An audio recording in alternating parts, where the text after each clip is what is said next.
Today, ladies and gentlemen, I want to ask you a question.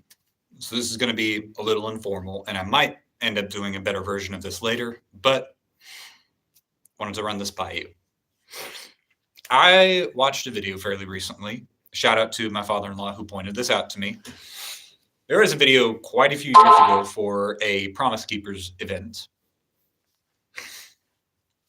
called The Four Chairs. All right. This was a lecture called The Four Chairs. And anytime I see an illustration that's really, really usable, really versatile, and really packs a punch, I always grab a hold of it. This is either the best or the second best one that I've ever seen. So here's the way it goes. And I'm going to give you a visual, camera space permitting. So there are four chairs that describe where you are spiritually. You have your first chair. Now, the main purpose behind this, I'm going to do things a little bit differently than what he does it because I've kind of got a different focus that I want to work on. But here is how it basically works. The main goal is that by the end of the lecture, everybody, regardless of where they started, would be in the first chair. The first chair is the people who are most excited about God. These are the people who are jump up and down, excited about who God is. They want to share their faith all of the time, okay? It is the most important thing about them. If you're ever around them at all, you know they're on fire for God. That is the first chair, okay? And it doesn't matter where else you've been at any other point in time. It doesn't matter where you are currently, as long as you get in the first chair. So that's the most important one. But there's three other chairs. So we got this. And then we got good old chair number two. Chair number two is a little different. Chair number two is believers. But it's believers who, like the church of Ephesus in Revelation chapter 2, they've lost their first love. The believers of chair number two were at one time in chair number one. I believe at Salvation Experience, everybody pretty much starts off in chair number one. But then the way that it's explained in the video, and I'll let you know when I'm deterring from the video, and I'm leaving the video in the comments, in the description, so that you guys can look it up because it's very powerful. I recommend everyone stop playing this and go watch that. But everybody starts off here. But eventually, people get comfortable with God. They get used to things the way that they are. They get used to having things a particular way, which moves them into chair number two. And chair number two is very different because chair number two looks at these guys and says, you guys are absolutely insane. Y'all need to chill out or something.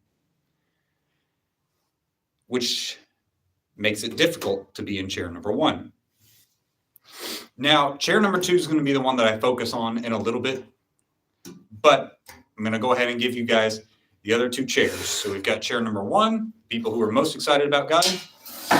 Chair number two, people that were excited about God and have kind of become used to him. Then we got chair number three.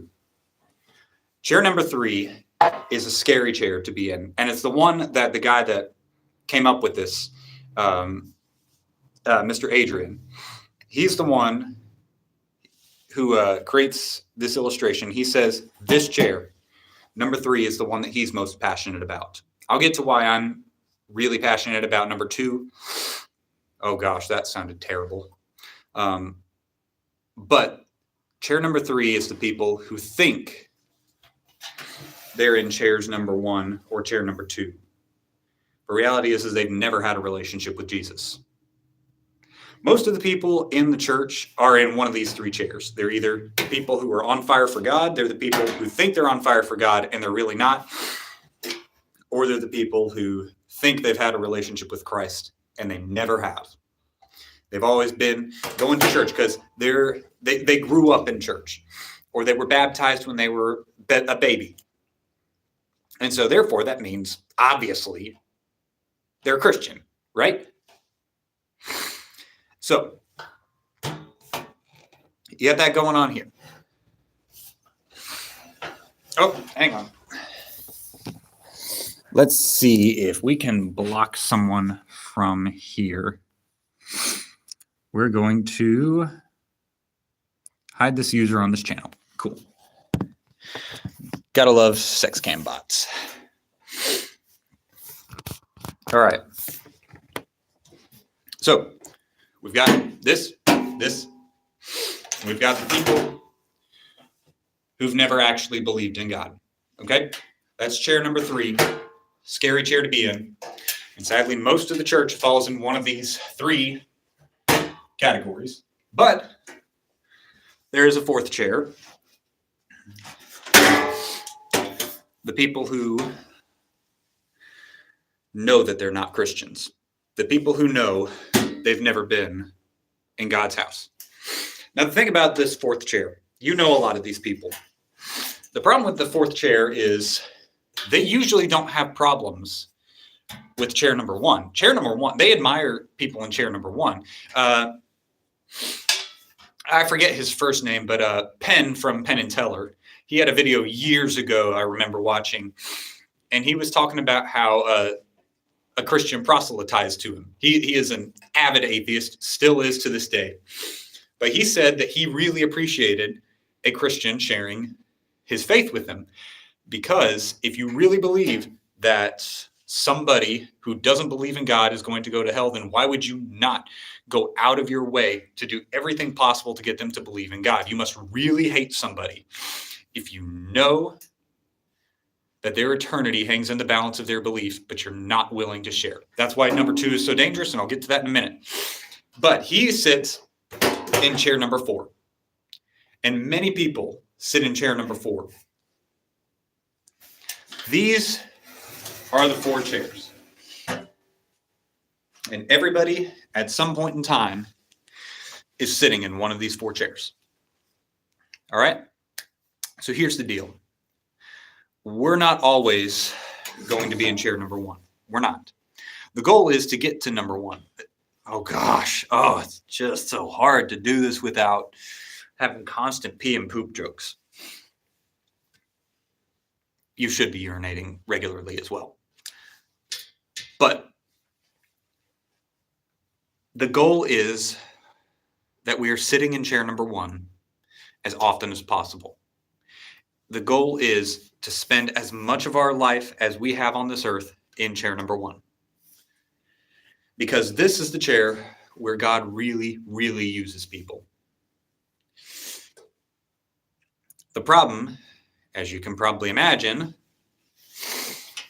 is this chair, number 2. Chair number 2 is a very big issue within the church.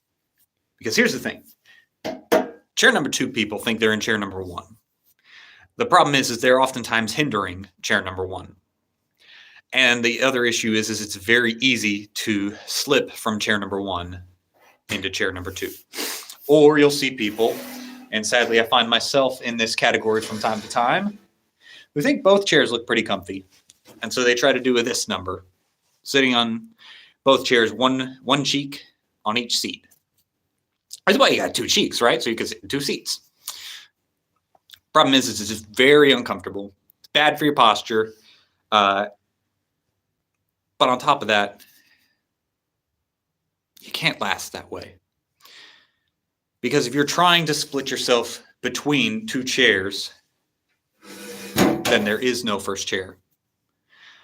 There's only a half cheek on chair number 2 and another cheek that's slipping off into nothingness, which means you have to sit your full weight in chair number 2. The big problem with this second chair, and like I've said, at this point, to get the most out of this video, you need to go watch the one that I have listed down in the description. The problem with chair number 2 is they think they're doing the Lord's work 100%, but they are blind to the fact that they're really missing both of these back here. They are missing chair number 3 because they think chair number 3 is in chair number 2. People in number two chair think that these people over here, the ones that maybe aren't super active all the time, they think, well, they're Christians, but they're just kind of riding along while I'm over here being the crown of the crop. I'm here being the best of the best. When reality is in truth, both of them are one chair further down than they think. I've got a lot of unsaved people in church who they think because, and this is really where he really drives it home. If you really believe God exists, then you should be terrified to end this life without knowing him.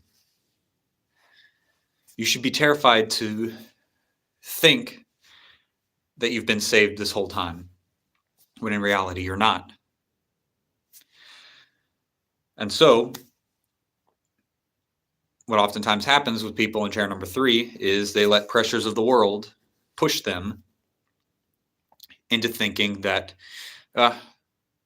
it's okay. I'm probably saved. There's no need to look deeper into it. And they get met with a really bitter end. It's depressing how many people are going to be in heaven who, like in Matthew 7, say, Lord, Lord, call out to him. And yet they don't know him. A lot of people in that chair.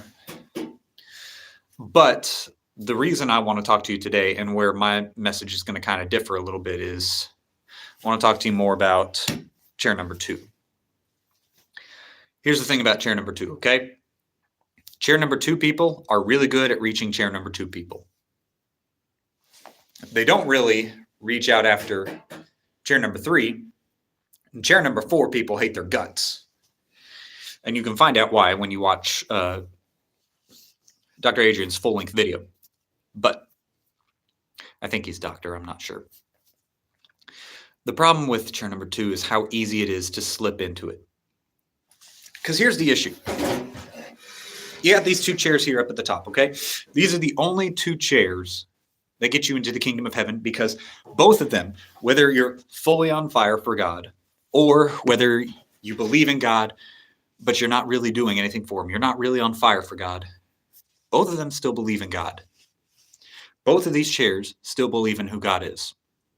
The problem is, this one is working their tails off to try to get all of the other chairs into the kingdom of heaven. But they're slowed down a lot by these guys. And these guys end up pulling a lot of these guys back over this way into chair number 2. Chair number 2 is a very, very magnetizing seat, because it is really easy to pull someone out from that first chair to a settling level. And I noticed that in myself this morning.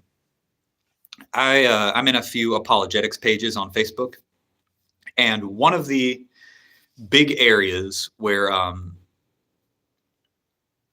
one of the big areas that gets a lot of criticism in today's culture is the history of the Old Testament. Now, I'm a huge Old Testament guy. I love the Old Testament. That's where, and my students, you guys know this. You guys know that I love teaching out of the Old Testament. Problem is the Old Testament is very difficult to read. There's a lot of things that we don't entirely get and understand. We're not around the Amorites. We don't get how evil they were. We don't get how much destruction they caused and how far away from the truth they brought the people of Israel. So it's hard for us sometimes when God tells the Israelites, hey, go destroy them all. That's difficult for us to swallow because we're not there. We're not seeing it. There's something missing that we don't entirely get. So the Old Testament is oftentimes used as a club to hit Christians with and to say, hey, your God is fake. So when I saw that this dude posted a video going through some of the history of the Amorites and explaining why it is they were so evil and some of the horrible abominations that they did, including a lot of child sacrifice. And if you're a little squeamish, I'm going to give you a heads up, but I think you need to listen anyways. This is going to be pretty rough.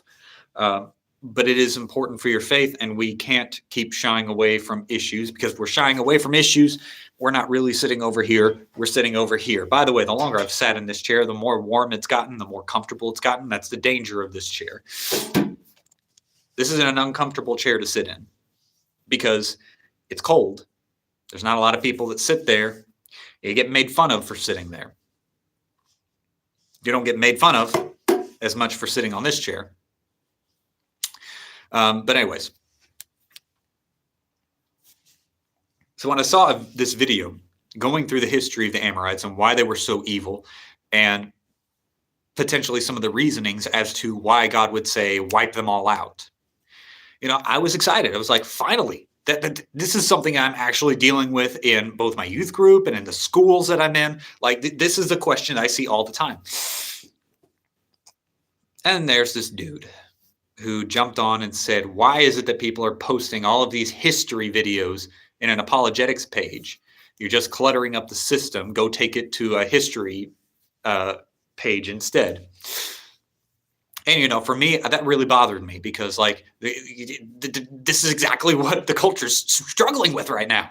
The culture is struggling with viewing God as a loving person when he would give something that we would consider to be so terrible. Why would you wipe out an entire people group? Why would you go on a land crusade? God, this doesn't make sense if you're a loving, caring, kind person.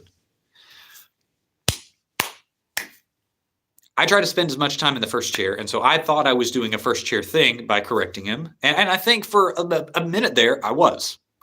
When I was saying, actually, I've dealt with this question in my youth room, and it was very helpful when I had an answer prepared. And so, if this is useful for equipping the saints, then yeah, it's great, and it is apologetics. It's giving a defense for our faith. We have to give a defense for the things that God does. We need to know what God does, and we need to know why he does the things that he does, because that's what a relationship looks like. He didn't get that. He was pretty upset about it. And so he was telling us about how we didn't understand apologetics. He was very, very vocal and very aggressive about how we don't really know what we're doing. He's been doing apologetics work for years and years and years, and very arrogant. I'll go ahead and say it, even though I'm trying to own up to something here, very arrogant. What bothered me about that is it was so obviously someone speaking from the second chair. It was so obvious. Again, he was so upset about this, about a Facebook page that he doesn't even manage. You see where this is an issue here? It's like if you go over to someone's house and there's like a party going on and whatnot, and somebody brings a fruitcake. Okay? We know the classic jokes about fruitcake. People don't like fruitcake. Fruitcake's not always terrible, but it sometimes is. But let's say that one of the other guests is complaining about the person who brought fruitcake. Excuse me. They're saying things like, I don't understand why you would bring fruitcake. Nobody likes fruitcake. Everybody hates fruitcake. Fruitcake is completely useless. Everybody looks at this person and says, well, what did you bring? I didn't bring anything. You guys had dessert covered, right? So you didn't bring anything, but you're willing to complain about the things that other people brought? Well, yeah, of course. Well, the people who, whose house we're having the party at, they just cut themselves a slice of fruitcake. Well, obviously, these people are stupid. Why would you allow fruitcake at a party, and why would you eat it? That's the kind of thing that was bothering me. Classic second chair problem. It's a classic second chair. I'm going to complain about something that I'm not in control of, that isn't important. Like, at the end of the day, nobody's going to care if you brought fruitcake or if you brought a chocolate cake. Nobody cares. If everybody had fun at the party, it doesn't really matter who brought what. But he couldn't let it go. And I found myself in way too long of a back and forth with him. And at one point, I had to stop myself because I realized I thought I was over here. I thought I was doing some good work and saying, you can't be ripping on this person. They did something that's good, something that I find really useful, and a video that I might suggest to some of my youth members if they have questions about like the conquests. It's really useful. And I think that at the start of that conversation, I was in the first chair. My problem is I let another second chair drag me down. I let another second chair bring me down a chair to where we were both fighting each other rather than building up the saints. And I would like to say that I offered a fair question. Because while he was complaining about this other person, I asked him multiple times, well, how many lost people are you reaching by doing this? And how many saints are you equipping by saying that this post should be taken down? Because from my eyes, looks like this is a very useful video for building up the saints. It's a very useful video for giving a response that people can understand and take with them, something that they can share, that they can research further. And you're just tearing it down for no reason. That doesn't seem to make sense. And that was true, but I let myself get caught up in the moment. I let myself get caught up in the fight, in the argument. And so I thought I was there when really I was over here. And so I eventually had to step out and say, you know, I'm getting too emotional. I'm getting a little out of control. I need to step out of this. And I'm glad I did, because he kept going. Believe it or not, he fought with an admin as well, which was kind of funny, but I knew I wanted to do some kind of video about the chairs, and I'll probably do another one eventually because I find it really helpful. But the reason I share all that is because the big problem is chair number 1 people have to work really hard to stay in that chair. They have to spend a lot of time in the Word of God. They have to spend a lot of time examining themselves and making sure that they're believing the Word of God accurately and that they're living it accurately. But the second chair doesn't have to do much. Second chair can have the bare basics and just slide on by. And the thing is a lot of people, like I was saying, in this second chair, they think they're up here. Just like a lot of people in the third chair think they're up here.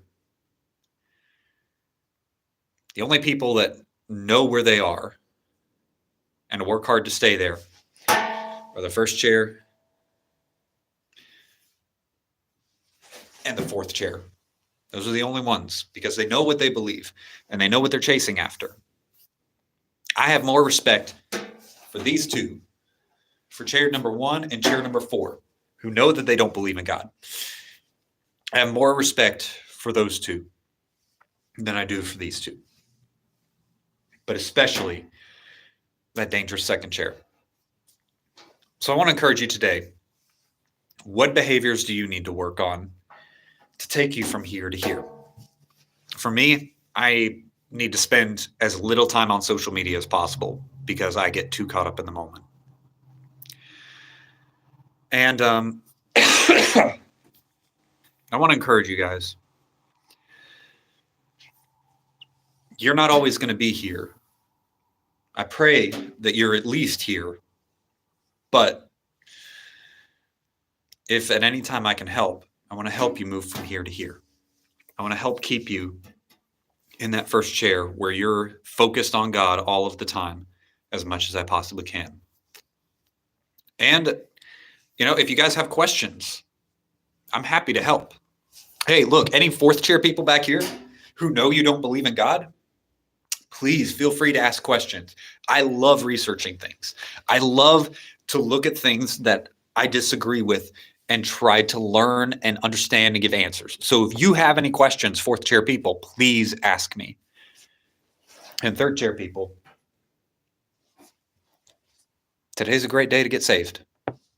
Today is a wonderful, wonderful day to get saved. And the plan of salvation has always been really simple. So I'm going to give that to you real quick because I don't think there's any other appropriate way to end than to close with a gospel presentation. I'm going to go over to Romans chapter 10, and I'm going to start on verse 8. What does it say? The word is near you in your mouth and in your heart. That is the word of faith which we preach. That if you confess with your mouth that Jesus is Lord and believe in your heart that God has raised him from the dead, you will be saved. For with the heart one believes unto righteousness, and with the mouth one confesses made unto salvation. For Scripture says, whoever believes on him will not be put to shame.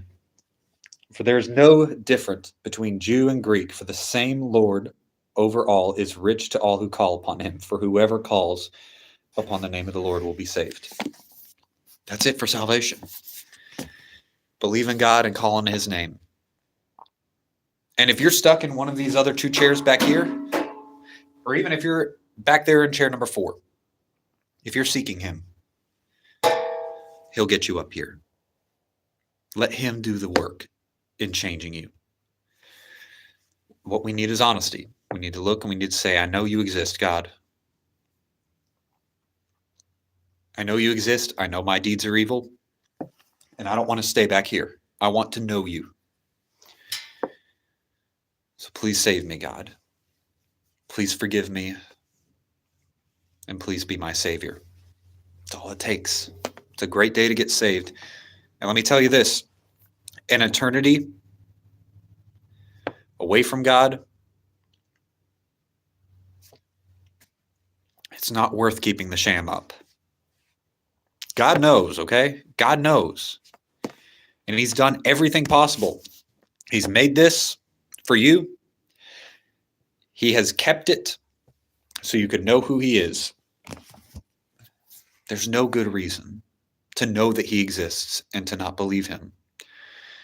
And I'll be honest with you, I don't care. I don't care if you are the pastor of First Baptist Atlanta. I don't care if you're Joel Osteen and you realize that you're in chair number 3, that you've never believed God. I don't care. It doesn't make me think less of you as long as you're moving here to the first chair. As long as you're moving to where God is the center and focus of your life, I don't care where you were before. This is the goal. I don't care if you're my dad and you realize this. I don't care. I don't care if you're my wife or my kid or anybody. The goal is to be here with God at the center of our lives. That's always been the way it is. So forget the other chairs for a minute. Forget the other chairs and just ask yourself, am I here? Am I on fire for God? Am I sitting in that first chair where my whole focus is on the Lord? And if not, then let's ask God what we need to get there. That's all I got for you guys right now. Thank you very much, and I'll see y'all later.